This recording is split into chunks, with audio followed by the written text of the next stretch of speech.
अजितदादांची धनंजय मुंडेंना नैतिकतेची शिकवण, नैतिकतेतून राजीनामा देण्याची अप्रत्यक्ष सूचना अजितदादांनी धनंजय मुंडेंना दिल्याचं पाहायला मिळतंय। धनंजय मुंडेंवर राजीनाम्यासाठी नैतिक दबाव येत असल्याचं देखील पाहायला मिळतंय। राजीनाम्याचा चेंडू धनंजय मुंडेंच्या कोर्टात अजितदादांनी बोलता बोलता लावलाय, कारण धनंजय मुंडेंच्या राजीनाम्यासाठी अजित पवारांनी त्यांना आता नैतिकतेचे धडे द्यायला सुरुवात केली आहे। यापूर्वी नैतिकतेच्या मुद्द्यावर अनेक नेत्यांनी मुख्यमंत्रीपदासह मंत्रिपदाचेही राजीनामे दिलेत, त्यामुळे धनंजय मुंडेंनीही नैतिकता पाळावी असं अजित पवार म्हणाले। अजित पवारांनी अप्रत्यक्षपणे धनंजय मुंडेंचा राजीनामाच मागितल्याचं आता सांगण्यात येतंय।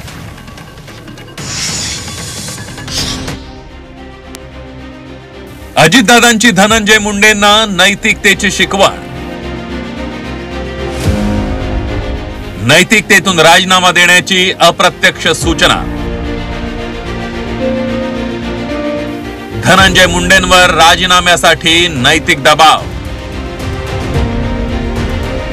बीड जिल्ह्यातील वाढती राजकीय गुन्हेगारी, भ्रष्टाचाराचे आरोप आणि संतोष देशमुख प्रकरणात समर्थकांचा सहभाग या मुद्द्यांवर धनंजय मुंडेंच्या राजीनाम्याची मागणी झाली। मुंडेंच्या राजीनाम्याबाबत सरकारमध्ये टोलवाटोलवी सुरू झाली होती। सुरुवातीला मुख्यमंत्री देवेंद्र फडणवीसांनी धनंजय मुंडेंच्या राजीनाम्याबाबतचा निर्णय अजितदादा घेतील असं सांगितलं। मग अजितदादांनी राजीनाम्याचा निर्णय मुख्यमंत्र्यांनी घ्यावा असं सांगितलं। स्वतः धनंजय मुंडेंनी अजितदादा जेव्हा सांगतील तेव्हा राजीनामा देण्यास तयार असल्याचं सांगितलं।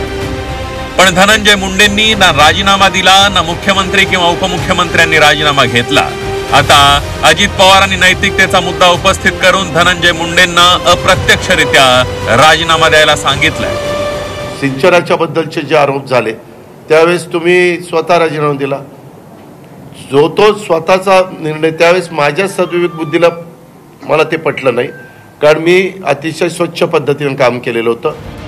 नैतिकतेच्या मुद्द्याला हात घालताना त्यांनी यापूर्वी अनेक मंत्र्यांनी वेगवेगळे आरोप झाल्यानंतर मंत्रिपदाचा राजीनामा दिला होता।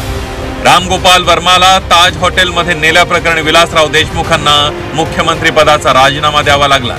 26/11च्या दहशतवादी हल्ल्यावेळी झालेल्या वक्तव्यातून आर पाटील यांनी गृहमंत्री पदाचा राजीनामा दिला। आदर्श घोटाळा प्रकरणी अशोक चव्हाण यांना मुख्यमंत्री पदाचा राजीनामा द्यावा लागला। पूजा चव्हाणच्या आत्महत्या प्रकरणी संजय राठोड यांनी राजीनामा दिला होता। अजित पवारांनी सिंचन घोटाळ्यातील आरोपांप्रकरणी राजीनामा दिला होता, याची आठवण करून दिली। आदर्श जे प्रकरण आलं त्याच्यात पण काहींना राजीनामा द्यावा लागला। 26/11 त्याच्यात पण राजीनामा द्यावा लागला। आता त्यावेळेस परिस्थिती असती। आज आम्ही सारखं असं म्हणतोय, म्हणजे देवेंद्रजी असतील, मी असतील किंवा एकनाथराव असतील किंवा यामध्ये दोषी जे असतील त्यांच्यावर कारवाई त्या ठिकाणी केली जाईल, आणि त्या मताशी आम्ही आहोत। पण दादा, तुम्ही जशी हिंमत दाखवली नैतिकदृष्ट्या, तुम्ही राजीनामा दिला आरोप झाल्या आज पाटलांनी नुसतं स्टेटमेंट चुकलं म्हणून नैतिकदृष्ट्या राजीनामा दिला, विलासरावांनी देखील असंच धाडस दाखवून राजीनामा दिला होता। मग ही नैतिकता धनंजय मुंडे का दाखवत नाहीत असं आपण त्यांना प्रश्न विचारतो। धनंजय मुंडेंनी नैतिकतेच्या मुद्द्यावर राजीनामा देण्यापेक्षा तो कुणी घ्यावा असा टोला शिवसेना उद्धव बाळासाहेब ठाकरे पक्षानं लगावला। धनंजय मुंडे यांचा राजीनामा द्यायचा की नाही यापेक्षा त्यांनी कुणी घ्यायचा हे ठरायला पाहिजे। तो अजित पवारांनी घ्यायचा की देवेंद्र फडणवीस यांनी घ्यायचा, कोणाला वाचवताय? माझं तर स्पष्ट मत आहे। या मंत्र्यांवर भ्रष्टाचाराचे आरोप आहेत, तो मंत्रीच राजीनाम्याचा निर्णय कसा घेणार असा सवाल अंजली दमानिया यांनी उपस्थित केला। एक मंत्री ठरवेल की तो त्याच्या भागात किती दहशत करणार, किती पैसे खाणार, किती लोकांना त्रास देणार, कसा छळ करणार, हे सगळं मंत्री ठरवेल। आणि राजीनामा द्यायचा की नाही हे पण मंत्री ठरवेल। आता मुख्यमंत्री नाही ठरवणार, पक्ष नाही ठरवणार। आम्ही काही वेडी माणसं आहोत का?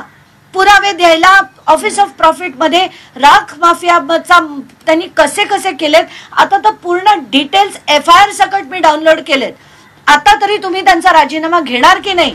भाजप प्रदेशाध्यक्ष चंद्रशेखर बावनकुळे यांनी ही राजीनाम्याचा चेंडू पुन्हा एकदा अजितदादांच्या कोर्टात टाकून भाजपला वेगळं करण्याचा प्रयत्न केलाय।